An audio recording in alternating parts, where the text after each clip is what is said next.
Hi friends, இன்னைக்கு நம்ம பார்க்க போகிறது கருப்பு பல்சர் மூவி ரிவ்யூ தான். அட்டகத்தி தினேஷ் இதில் வந்து விஆர் தினேஷ்னு பேரை மாற்றிருக்காரு. ஃபர்ஸ்ட் கெத்து தினேஷ்னு கொஞ்ச நாள் இருந்தார். இப்போ ஃபைனலாக விஆர் தினேஷ். பாலமுரளி கிருஷ் அப்படின்றவர் தான் எஸ்எம்எஸ் ராஜேஷோட அசிஸ்டன்ட். அவரோட ஃபர்ஸ்ட் படம். இன்பான்னு ஒருத்தர் மியூசிக் பண்ணியிருக்காரு. 2 ஹீரோயின் புதுசு, எல்லாமே கொஞ்சம் புதுமுகமாக தான் இருக்காங்க. இந்த படம் வந்து இவர் வாட்டர் கேன் பிஸ்னஸ் பண்ணுவாருங்க. இதில் வந்து எக்ஸல்ல போய் போட்டுட்டு இருப்பாரு. இவர் தங்கச்சி ஒருத்தவங்க அவங்களுக்கு கல்யாணம் பண்ணி கொடுத்துருப்பாரு. இவர் மேட்ரிமோனியில இவருக்கு கல்யாணத்துக்கு அப்ளை பண்ணியிருப்பாரு. அவங்க அதில் ஒரு பொண்ணு வந்து ஓகே பண்ணியிருப்பாங்க. அவங்க தான் ஹீரோயின். சரி, ஓகே பண்ணிட்டாங்கன்னு ஃபோன் பண்ணி பேசும்போது காபி ஷாப் வாங்க மீட் பண்ணலாம் அப்படின்னு சொல்லுவாங்க. சரின்னு போய் அவர் மீட் பண்ணும்போது ஃப்ரெண்டோட புல்லட் எடுத்துட்டு கெத்தா போவோன்ட்டு இவர் போவார். அங்கே போனால் நம்ம எங்கேயா வெளியே போகலாம் அப்படின்னு கேட்கக்குள்ள இவர் என்ன சொல்லுவார், என் ஃப்ரெண்டோட பைக்கில் வந்துட்டேன் அப்படின்வாரு. உடனே ஃப்ரெண்டோட பைக்குன்னா உங்கள் பைக் இல்லையான்னக்குள்ள உடனே டக்குன்னு ஸ்டாண்டில் பார்ப்பாரு, ஒரு கருப்பு பல்சர் நிற்கும். என்னோட வண்டி கருப்பு பல்சர், சர்வீஸ் கூட்டுருங்க அப்படின்னு ஒரு பொய்ய சொல்றாரு. அப்போ உங்க வண்டி சர்வீஸ்லேருந்து எடுத்துட்டு வாங்க, நம்ம போகலாம் அடுத்த வாரம் வெளியே அப்படின்னக்குள்ள இந்த லவ்வை எப்படியாவது ரொம்ப நாள் கழிச்சு கல்யாணம் ஆகுது, எப்படியாவது இந்த லவ்வை காப்பாற்றிக்கணுன்றதுக்காக ஒரு சொன்ன பொய்க்காக உண்மையாக்கிறதுக்காக இவர் கொஞ்சம் காசு சேர்த்து வச்சிருப்பாரு. அதை எடுத்துட்டு போய் மன்சூர்லிகான்ட்ட செகண்ட் ஹேண்ட்ல ஒரு கருப்பு பல்சர் வாங்க போவாருங்க.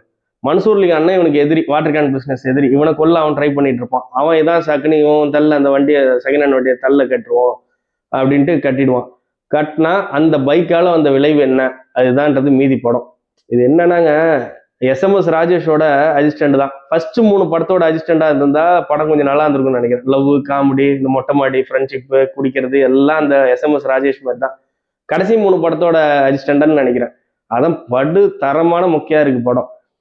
அதே மாதிரி இந்த பாஸ்கர் பாஸ்கர்ல மொட்டை ராஜேந்திர மாதிரி அதே மாதிரி ஒரு டீம், மன்சூர்லிகான் ஒரு காமெடி டீமு, வில்லம் ஒருத்தன் மதுரையில, இதுல 2 அது அது வந்து பழி வாங்க வர்றது, இந்த ஜல்லிக்கட்டு நடக்கிற மாதிரி ஒரு மதுரையில ஒரு பிளாஷ்பேக்கு. அங்க ஒரு அந்த அட்டகத்தி தினேஷ் அங்க ஒருத்தர் இருப்பாரு.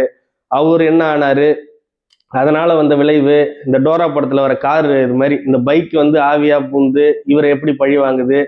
ரொம்ப பழைய அரைச்சமாவே அரைச்ச மாதிரி ஏதோ பேட்ச் ஒர்க் கும்பலா எல்லாத்தையும் அள்ளி போட்டு ஒரு படம்னு ஒப்பேத்தி ஒன்று எடுத்து காட்டணுன்ற மாதிரி இருக்கு.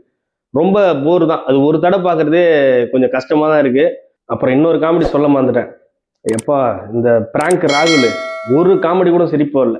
இந்த சந்தானமும் ஆர்யாவும் பண்ற மாதிரி நினைச்சுக்கிட்டு தினேஷுக்கு சுத்தமா எக்ஸ்பிரஷனே வரல. ஏதோ நல்ல பேர்லாம் இந்த படத்துல கெடுத்துக்கிட்ட மாதிரி இருக்கு. ரொம்ப ஒரு ஆக்டிங்கே 2 பேருக்குமே செட்டே ஆகல. பிளஸ் கிளைமேக்ஸ்ல டைரக்டர் நடிச்சிருப்பாரு. அதுக்காகவே போய் இந்த படத்தை பாருங்க. பக்காவா சூப்பரா நடிச்சிருப்பாரு. ஓகே, மீண்டும் ஒரு விமர்சனத்தை சந்திப்போம். நன்றி.